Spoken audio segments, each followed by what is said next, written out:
Good morning, tara mag-layout and design na tayo ng ating prayers for the GC.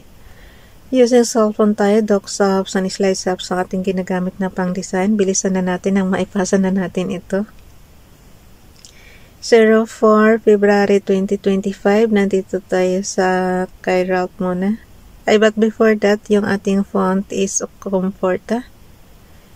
Size 14, text color ay orange, highlight color is natural blue lang yan guys. Parang ano lang. Kasi yung kahapon matingkad na blue yun eh. So ngayon natural blue lang siya. From Family GC, yung mga gustong sumali sa Family GC, pakikontak yung aming founder, Harry B. De La Cruz, o yung mga admins. Co-founder Moti, admins Roger Pacatang, Eileen Samarin, Aiki Akma, Sarah Colingana, na Ilsa Samaricat, ang inyong lingkod, Ralph Lion, Pag-vlogs. Paki-subscribe na rin sa kanilang mga YouTube channel. Paki-like and share na rin ang kanilang mga video. Para guys, para madali kayong mamonetize, sali kayo sa mga group chat. So yung mga gustong magpa-member dyan sa Family GC, i-add nyo lang and then i-confirm na yan ng mga admins. Dito muna tayo kay Ralph Lion Pag-vlogs. Kinuha lang din to sa Google. Heavenly Father. Para matuto kayo guys, manguha lang kayo dyan sa Google and then magdagdag na lang kayo ng pansarili nyong prayers. Gayun lang kadali yan. Pagka hindi pa kayo marunong magdasal, di kayo dyan, kuha kayo ng template, tapos gusto nyo gayahin nyo, o kaya gusto nyo naman kayo mismo humiling sa kanya. Iba pa rin kasi yung tayo mismo humiling sa sarili nating pangangailangan. So dito tayo sa kay Ralph muna. Heavenly Father, thank you for bringing us to a new day and week. We thank you for your mercy and grace, for waking us up this morning and keeping us safe throughout the night. We remain forever grateful for the faith that we can trust in you, and we pray that you will send your angels to protect our loved ones and us today. May you mend every broken heart, touch all who need healing, comfort those who mourn, and bless those with financial needs. In the mighty name of Jesus Christ we pray. Amen. So lahat ng ng gusto nyong mangyari ngayong araw na to, hilingin nyo sa Kanya. Kay Father God. Alam nyo kasi, hilingin din natin yung kaawaan tayo ni Father God, kasi dahil lang sa awa niya, maliligtas tayo guys. Lagi kong nababasa yan sa Biblia eh. Awa ng Diyos yung makakapagpatawad sa atin ng mga kasalanan natin. So yun, kung hindi mahabag sa iyo si Father God, syempre hindi ka maliligtas. So hilingin natin na kaawaan tayo. Okay, dito naman tayo kay Princess Dayan channel. Paki-subscribe sa kanyang YouTube channel guys. Dear Lord, as I begin this day, I ask for your guidance and protection. Please give me the strength to face any challenges that come my way. Help me to walk in your light and to share your love with those around me. May your peace fill my heart and may I trust in your plan for this day. Amen. Tinuruan nga pala ako ng doon, yung nagpasalamin ako, diba? Kailangan daw ganyan. Yung level lang siya sa mata mo. Ganyan. Pero yung salamin ko talaga, madali siyang mag-blurred guys. Kita mo ilang basa ko palang nalalapo na yung paningin ko. Hindi ko alam kung nasobrahan ko sa linis or what. Pero ayaw kasi talaga lagi siyang naglalangis. Parang ang hirap tanggalin ng madali siyang makapitan ng dumi. Kaya hirap na hirap ako minsan magbasa. Iyan pa naman ang kailangan natin kasi yung vlog natin is puro nga pagbabasa tayo, di ba? Bakit ayaw hindi pumunta rito yung wait lang ha. Kasi dapat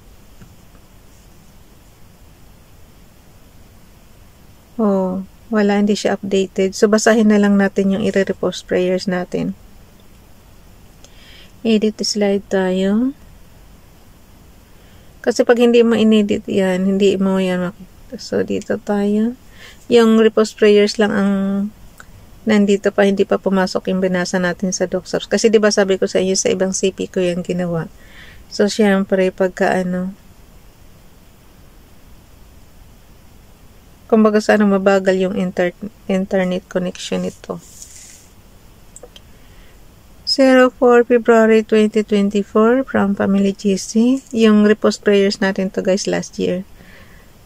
Last year itong nakalagay dito. Kasi yung template na ito is last year ko kinuha. So, syempre automatic marirepost prayer natin siya. Princess Diane Channel, now the God of hope fill you with all joy and peace in believing that ye may abound in hope through the power of the Holy Ghost. Romans chapter 15 verse 13. Yung Caralt naman, yung kanyang Hebrews Bible dati, Tehillim Psalms chapter 27 verse 4. One thing have I asked of Hashem, that will I seek after, that I may dwell in the wise Hashem all the days of my life, to behold the gracefulness of Hashem, and to inquire in his hikal. Basahin ba natin to sa Tagalog? May oras pa naman, di ba? Kailang maghahanap pa ako. Awit chapter 27 verse 4 sa Tagalog yan. Awit chapter 27 verse 4. Kaya naman lang kapag sanay ka na sa Biblia guys, madali mo nang hanapin kung saan siya banda.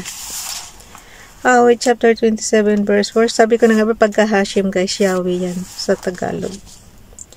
27 verse 4. Kay Yahweh ay isang bagay lang ang aking hiniling, iisa lamang talaga ang aking hangarin, ang tumira sa templo niya habang buhay, upang kagandahan ni Yahweh aking mapagmasdan at do'y humingi sa kanya ng patnubay. So, hikal is patnubay.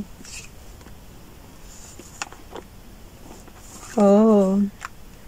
Hikal guys is patnubay siya sa Tagalog. Ang kabisado ko lang talaga dyan, Hashem, kasi madal siya bingkasin, kaya madali kong makabisado. So, Yahweh yan sa Tagalog. How ayos matuto talaga tayo ng Hebrews word.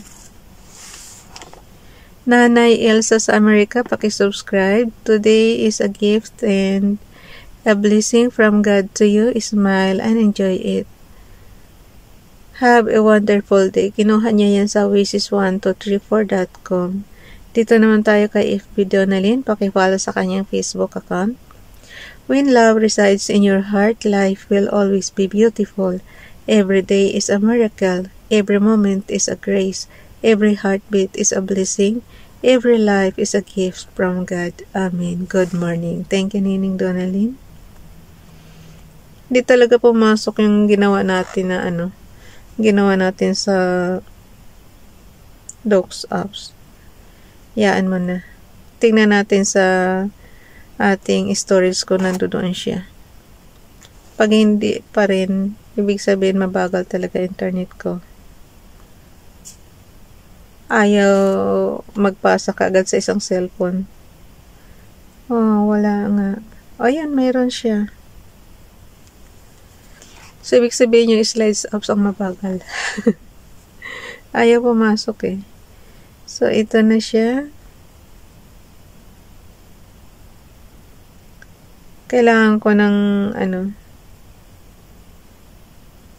ipasa na natin to sa GC.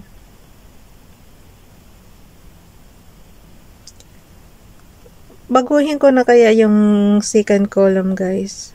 Kasi January pa rin siya eh. May time pa naman ako eh. Katulad nito, nasa column C tayo. Row 1. Column C row 1. Baguhin natin yung 11 January 2025. Gawin nating 11 February. So, ang gagawin natin yung 1. Nakita nyo yung cursor ko kung nasaan. Yung cursor natin nasa, yung nagbiblink na yan. 1 nakalagay, diba? So, gawin lang natin 2. Automatic magiging February siya. So, mayroon na tayong 11 February. Yan. Pero yung kasunod, January pa rin. So, ganun lang ang gawin ulit natin. Yung cursor natin is nasa 12 January. Gawin nating 12 February. So, yung 1 ulit, gawin lang nating 2. Kasi ang 1 guys, understand na yan na January. Ang 2 is understand na yan na February. So, ganun yung numbering sa sa month. So, naging 2 na siya. Basta't kung saan mo ilagay yung cursor mo, doon yun magbabago. So, ang gawin mo, nakita mo yung check sa dulo. Yung blue na naman na yun na nasa dulo, check yan. So, i-check mo lang yan. Okay. So, mayroon na tayong 12 February 2025. So, yung 13 naman, ganun din. Hanggang sa pababa na yan, guys. Gawin lang to. Madali lang naman kasi. So, tapusin na natin to hanggang 28. Ay, parang nagawa ko na yata yung 28. So, 15. Ito lang maganda pag may oras ka pa eh. Nagagawa mo yung mga extra na hindi mo magawa. Pero at least may natutunan kayo, guys. Shortcut lang yan. Kasi alam mo naman ako, katamaran ko, copy and paste lang ginagawa ko, diba? So, yung template last month, ganun lang ginagawa natin, copy and paste. Pero syempre, hindi nasasama yung graphics. Kaya yung date lang. Mas maganda nga eh, kasi maglalagay naman tayo ng bagong graphics.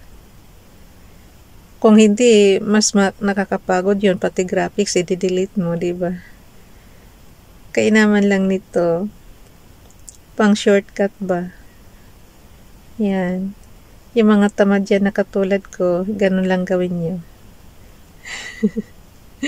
Copy and paste, tapos edit na lang, palitan na lang. Oh, pati pala guys eh, nasa column yung January pa rin siya nakalagay. So, ganun na lang gagawin natin. 2 ulit. And then, wow, ba't December, nagiging 12 yung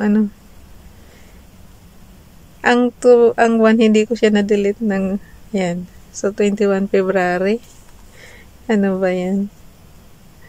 Naghahabol na naman tuloy ako ng oras. Nasobrahan tayo sa pa-relax. Ayan. Okay, ito. Mabilis na lang naman eh. Wala pa nga ilang segundo eh. Ayan. 2. Bye everyone. God bless.